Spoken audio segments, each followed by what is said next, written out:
Bonjour à tous et bienvenue sur le nouveau tutoriel de Pâtissed. Donc aujourd'hui nous allons voir ensemble comment réaliser des macarons fraises tagada.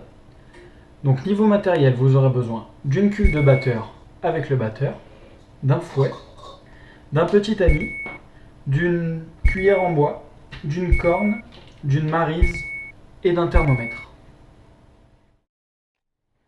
Concernant les ingrédients, vous aurez besoin de 150 g de sucre glace, de 150 g de poudre d'amande, 55 g de blanc d'œuf, 38 g d'eau, 150 g de sucre, à nouveau 55 g de blanc et du colorant en poudre. Donc pour le colorant en poudre, vous pourrez le trouver facilement sur internet. Donc j'insiste bien sur le poudre car le problème du colorant liquide, c'est que justement on va rajouter du liquide dans la recette et donc ça va complètement foirer. Donc pour commencer, nous allons verser les 38 g d'eau dans les 150 g de sucre. On va les mettre à cuire tranquillement. Donc tranquillement, il va falloir monter le sucre à température à peu près 119 degrés. Et une fois que la température sera atteinte, on le versera sur nos blancs, ce qui va réaliser une meringue pour notre préparation. Donc pour l'instant, on ne s'en occupe pas. On le met tranquillement à cuire. On le surveille quand même. Et en parallèle, on va commencer à tamiser notre sucre glace avec notre poudre d'amande. Donc c'est parti. Donc il faut extrêmement bien le tamiser, il faut éviter les morceaux. Parce que si vous retrouvez des morceaux dans les macarons, vos macarons ne vont pas très bien développer. Et vous n'aurez évidemment pas de collerette. Donc la petite collerette, la chose magnifique du macaron, qui est très très dur à réaliser, mais que nous allons arriver à faire ensemble. Donc c'est parti. Donc voilà, généralement il reste toujours un petit surplus de poudre d'amande, donc c'est pour ça qu'on le tamise. Donc le surplus on peut le virer, donc voilà, on n'en a pas l'utilité. À présent, le sucre, une fois qu'il arrive à 114, il va falloir mettre en route nos blancs. Sauf que préalablement, on va y ajouter 2 pointes de colorant. Donc 2 pointes de couteau de colorant que l'on va bien évidemment mélanger délicatement. Voilà, comme ceci.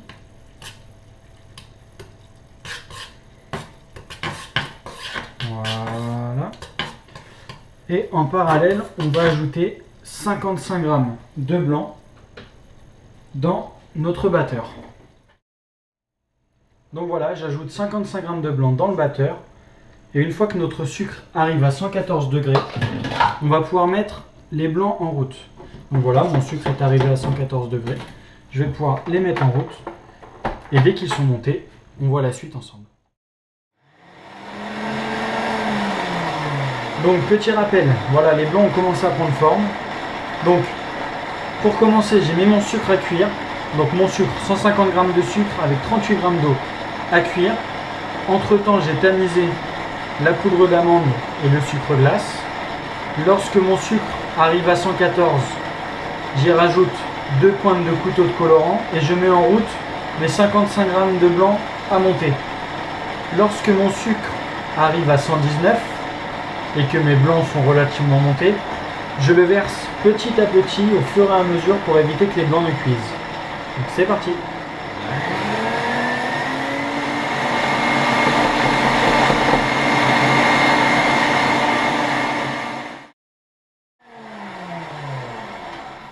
Donc voilà, j'ai mélangé pendant à peu près 5 minutes histoire de bien faire refroidir ma cuve. Donc comme vous pouvez le voir là, ça fait comme un bec d'oiseau, donc ça veut dire que ma meringue est parfaite. Donc maintenant que ma meringue est prête, je vais pouvoir mélanger le reste de blanc, donc 55 g de blanc qu'il me reste, dans mon temps pour temps. Donc mon temps pour temps, c'est 150 g de sucre glace et 150 g de poudre d'amande qu'on a tamisé préalablement. C'est parti! Donc voilà, on va mélanger le sucre glace, la poudre d'amande et les 55 g de blanc d'œuf qui nous restent. Donc c'est parti. On le mélange. Donc on va obtenir une pâte relativement raide. Elle va avoir une certaine consistance. Et donc cette pâte, on va pouvoir après la mélanger dans notre meringue. Donc voilà, la pâte se forme assez rapidement.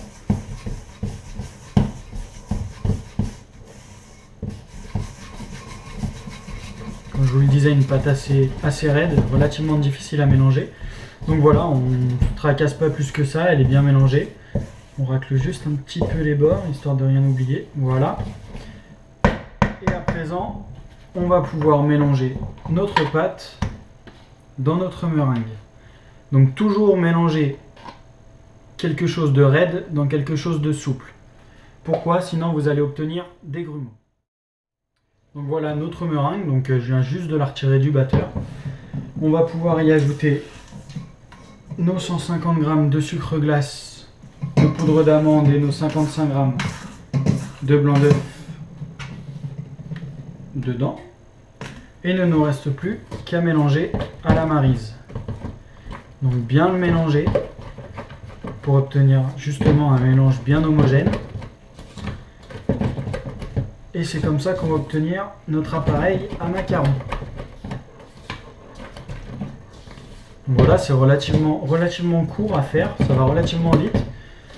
Donc le mélange voilà, est terminé. Voilà. Il ne nous reste plus qu'à présent à prendre une poche, une douille et à les pocher. C'est parti!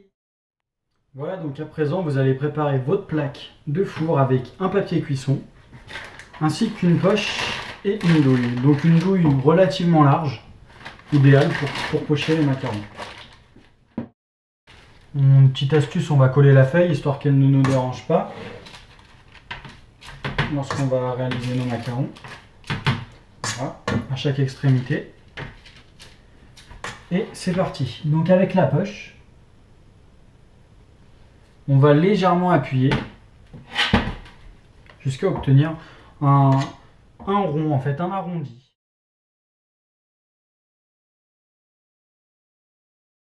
Donc voilà, on a poché nos macarons.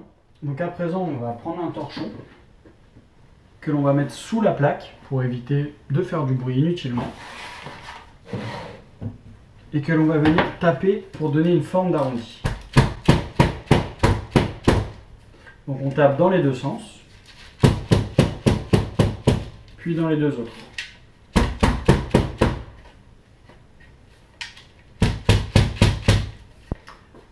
Et voilà, donc logiquement il vous reste encore de la farine à macarons, donc n'hésitez pas à en refaire après cette plaque. Pour l'instant on va la laisser tranquille pendant une demi-heure. Ce qui va se passer, c'est qu'elle va croûter, donc elle va sécher, et c'est ce qui va permettre justement d'avoir notre petite collerette. Donc, pendant que nos macarons sont en train de croûter paisiblement dans le salon, à température ambiante, on va pouvoir se préparer notre petite ganache fraise tagada. Donc pour la ganache tagada, on va avoir besoin d'une casserole, d'un récipient, d'une maryse, d'une girafe ou d'un mixeur, et d'une corne.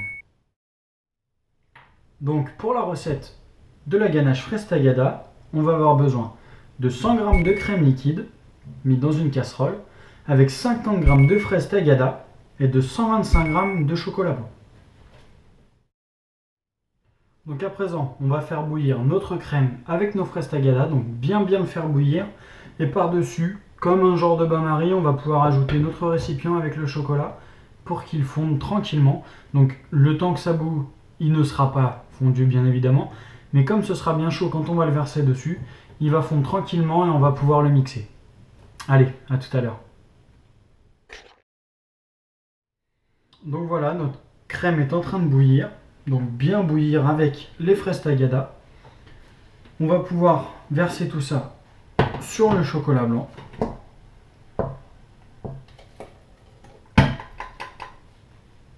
Hop, on corne tout ce qui reste bien évidemment dans la casserole.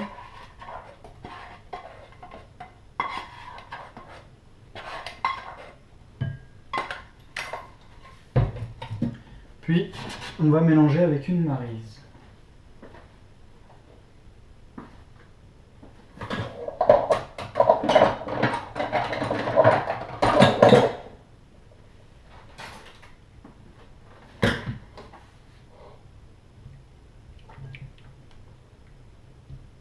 Voilà, le chocolat est en train de fondre. On mélange bien correctement pour que tout s'intègre dans le chocolat. Bien évidemment, pour l'instant, il y a des morceaux. Et c'est là que va agir le mixeur. Donc voilà, c'est relativement mélangé. À présent, on va pouvoir mixer notre ganache. Et donc il n'y aura plus aucun morceau. C'est parti.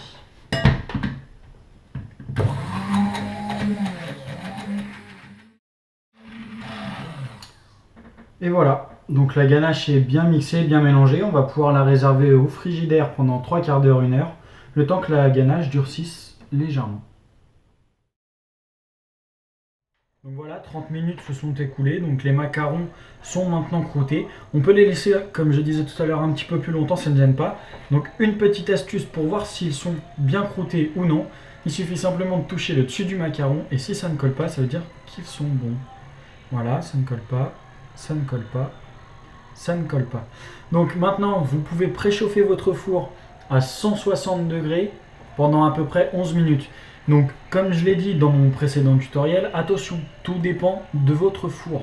Là, c'est un four à chaleur tournante, donc on part sur 160 degrés pour 11 minutes, mais ça peut très bien être 180 degrés pour 12 minutes. Ça va vraiment dépendre de votre four. Donc voilà, si vous possédez un four à chaleur tournante, 160 degrés, 11 minutes. Donc c'est parti. Donc voilà, la cuisson des macarons est maintenant terminée. 160 degrés, 11 minutes, je les ai laissés un petit peu refroidir, donc on va bientôt pouvoir les garnir. Donc la garniture, je l'ai sortie une demi-heure avant, histoire qu'elle revienne un petit peu, de pas trop galérer pour la pocher. Je l'ai légèrement mélangé, et à présent on va pouvoir les garnir. Voilà, une petite noisette dans les macarons. Hop.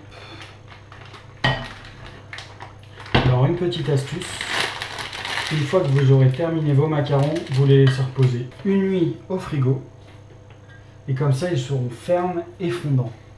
Alors, hop, et voilà, une petite noisette sur chaque. Il ne reste plus qu'à les recouvrir.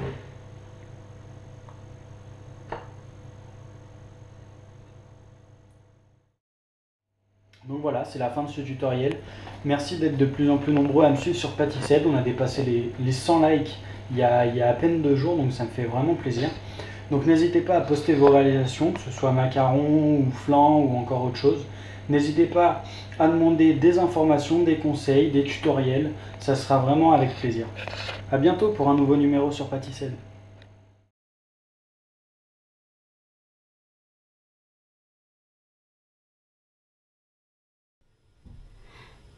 Donc pour les ingrédients, ingrédients.